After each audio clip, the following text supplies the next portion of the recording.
नमस्कार दोस्तों।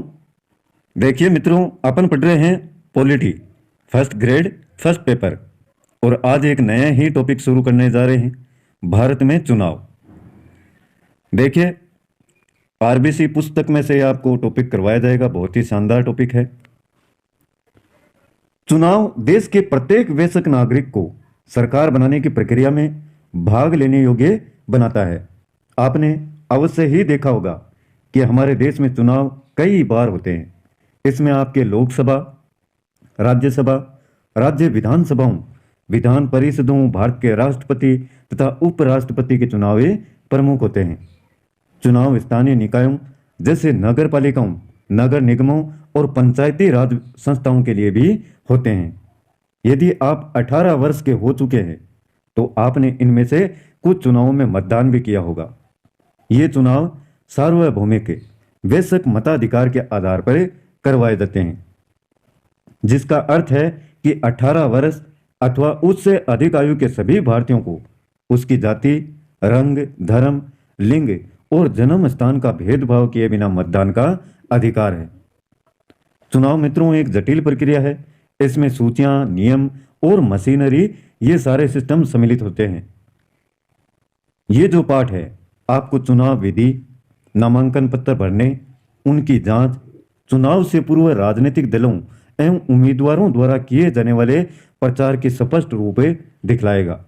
इस पाठ में आप चुनाव आयोग यानी निर्वाचन आयोग, भारत में चुनाव प्रक्रिया तथा चुनाव संबंधी कुछ सुझावों के बारे में पढ़ेंगे।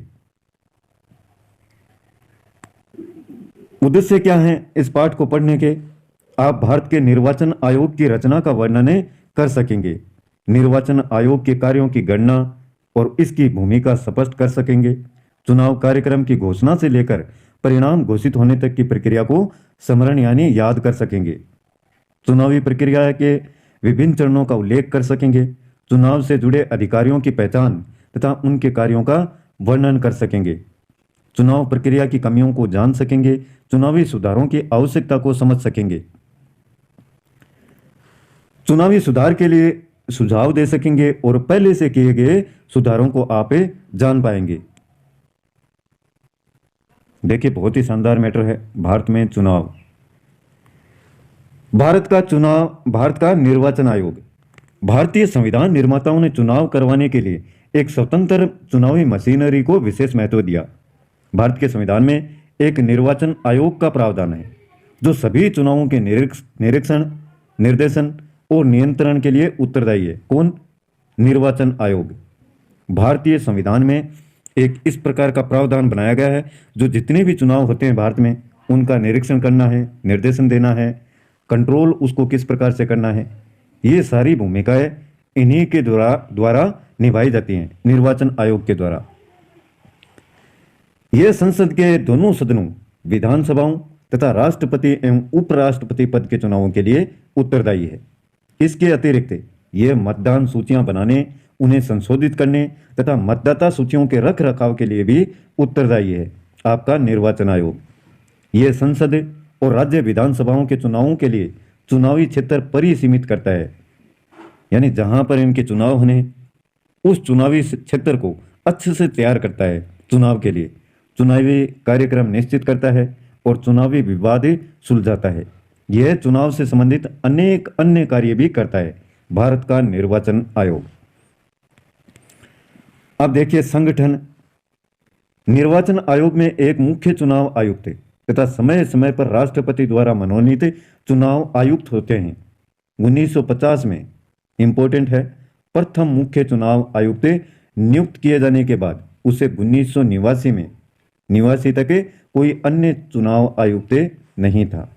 तो प्रथम जो मुख्य चुनाव आयुक्त नियुक्त किया गया वो किया गया 1950 में, और 1989 तक उसके बाद में कोई भी अन्य चुनाव आयुक्त नहीं बना था।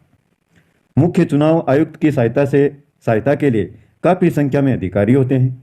निर्वाचन आयोग 16 अक्टूबर 1989 को बहुसदस्य बन गया, यानी बहुत सारे इसमें सदस्य जोड़े गए थे निर्वाचन आयोग में। कब? 16 अक्टूबर 1989 को, जब राष्ट्रपति ने 2 और चुनाव आयुक्त नियुक्त किए। चुनाव आयुक्तों में वरिष्ठ को मुख्य चुनाव आयुक्त नियुक्त किया जाता है। कार्यकाल और हटाया जाना। मुख्य चुनाव आयुक्त और अन्य चुनाव आयुक्तों को 6 वर्ष की अवधि, 6 वर्ष की जो कार्य अवधि है, अथवा 65 वर्ष की आयु तक जो भी पहले हो के लिए नियुक्त किया जाता है। तो ये याद रखें, मुख्य चुनाव आयुक्त और अन्य चुनाव आयुक्तों को कार्य अवधि कितनी है? 6 वर्ष। और उम्र की बात करें तो 65 वर्ष की आयु तक। यह आवश्यक है कि मुख्य चुनाव आयुक्त तथा अन्य चुनाव आयुक्त सभी प्रकार के राजनीतिक हस्तक्षेप से मुक्त होने चाहिए। इसलिए भले ही वे राष्ट्रपति द्वारा नियुक्त किए जाते हैं, परंतु फिर भी उन्हें हटा नहीं सकता और उनकी नियुक्ति के बाद उनकी सेवा शर्तों और उनकी कार्य अवधि में परिवर्तन नहीं किया जा सकता। मुख्य चुनाव आयुक्त को अपने पद से हटाने के लिए, उच्चतम न्यायालय के न्यायाधीशों को हटाने के लिए अपनाई जाने वाली प्रक्रिया को अपनाए बिना नहीं हटाया जा सकता है, परंतु अन्य चुनाव आयुक्त और क्षेत्रीय चुनाव आयुक्त मुख्य चुनाव आयुक्त के नीचे काम करते हैं। उन्हें राष्ट्रपति द्वारा मुख्य चुनाव आयुक्त की सिफारिश पर ही हटाया जा सकता है। निर्वाचन आयोग की शक्तियां और उसके कार्य। निर्वाचन आयोग का प्राथमिक कार्य भारत में स्वतंत्र और निष्पक्ष चुनाव करवाना है। इस हेतु निर्वाचन आयोग के बहुत सारे कार्य हैं। पहला है चुनाव क्षेत्रों का परिसीमन करना, यानी चुनाव प्रक्रिया को सुविधाजनक बनाने के लिए देश को अनेक चुनावी क्षेत्रों में बांटना होता है। अलग अलग क्षेत्र बना दिए जाएं जिससे जो आम जन है उनको सुविधा रहे। अब जैसे एक तो ये एक सिटी है और इसमें बहुत सारे अलग अलग क्षेत्रों पर चुनाव प्रक्रिया को लागू कर दिया जाए, जिससे यहाँ के आसपास की जनता हो उसके परेशानी नहीं हो, एक जगह पर बहुत ज्यादा भीड़ ना हो। चुनाव क्षेत्र यह एक ऐसा क्षेत्र है जहां से प्रत्याशी चुनाव लड़ते हैं, उसको कहते हैं चुनाव क्षेत्र। चुनाव क्षेत्रों के परिसीमन का काम आमतौर पर परिसीमन आयोग करता है, जिसमें उच्चतम न्यायालय के 5 सेवानिवृत्त अथवा सेवारत न्यायाधीश होते हैं तथा मुख्य चुनाव आयुक्त इसका पदेन सदस्य होता है। परिसीमन आयोग को सभी प्रकार के सचिवालय सहायता निर्वाचन आयोग द्वारा प्रदान की जाती है। परिसीमन आयोग का समय समय पर सरकार द्वारा गठन भी किया जाता है।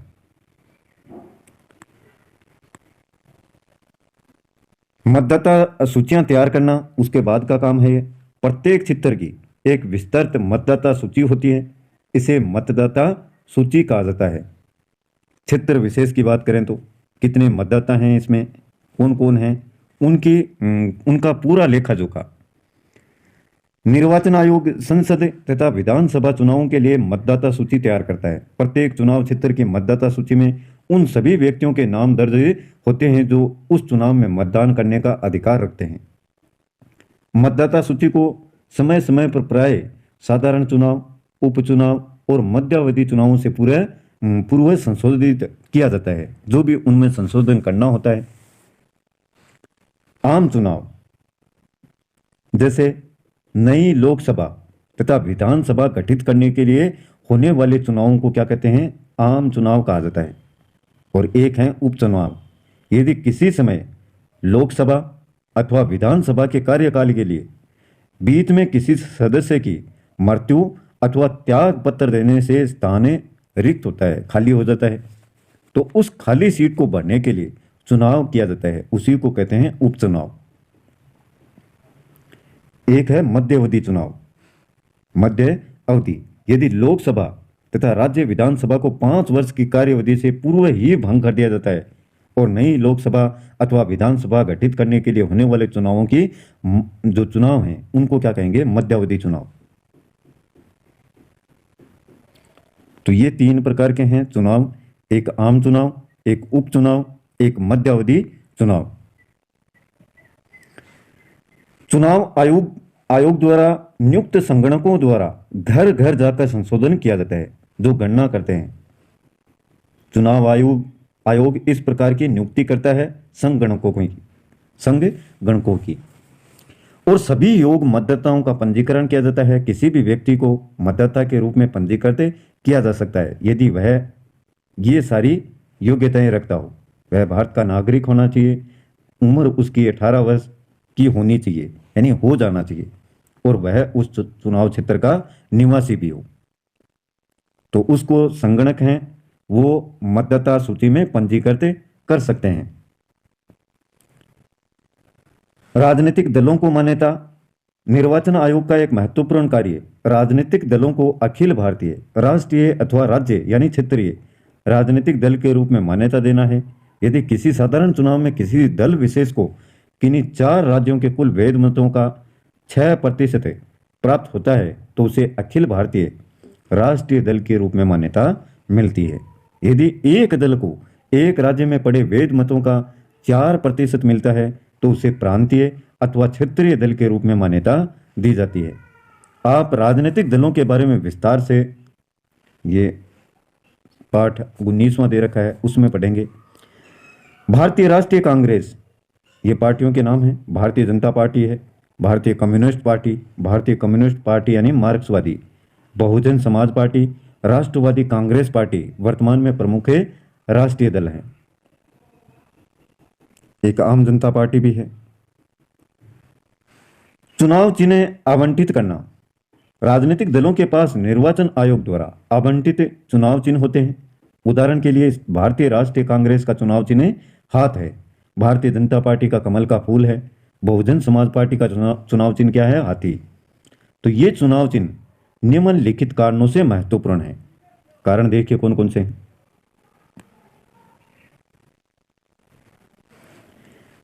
निरक्षर मतदाताओं के लिए, यानी जिनको अंकों का ज्ञान नहीं है, निरक्षर हैं, पढ़े लिखे नहीं हैं, उनके लिए महत्वपूर्ण एवं सहायक होते हैं।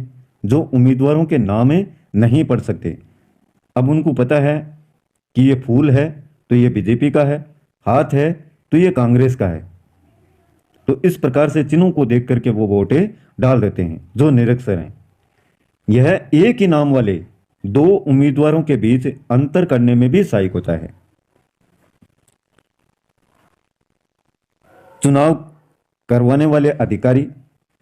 स्वतंत्र और निष्पक्ष चुनाव सुनिश्चित करने के लिए चुनाव आयोग चुनाव कार्य में सहायता करने के लिए हजारों चुनाव इन अधिकारी नियुक्त करता है।